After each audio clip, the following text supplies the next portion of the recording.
बिस्मिल्लाहिर्रहमानिर्रहीम।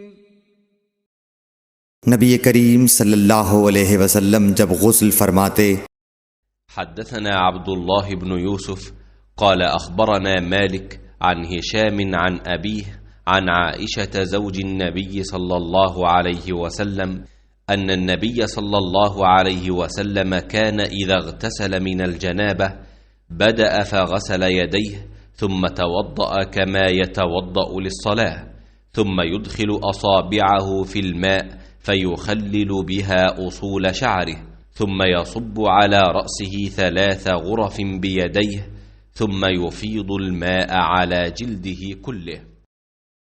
नबी करीम सल्लल्लाहु अलैहि वसल्लम जब गुस्ल फरमाते तो आप पहले अपने दोनों हाथ धोते, फिर इसी तरह वज़ू करते जैसा नमाज के लिए आप वज़ू किया करते थे। फिर पानी में अपनी उंगलियां दाखिल फरमाते और उनसे बालों की जड़ों का खिलाल करते, फिर अपने हाथों से 3 चुल्लू सर पर डालते, फिर तमाम बदन पर पानी बहा लेते। सही बुखारी हदीस नंबर 248।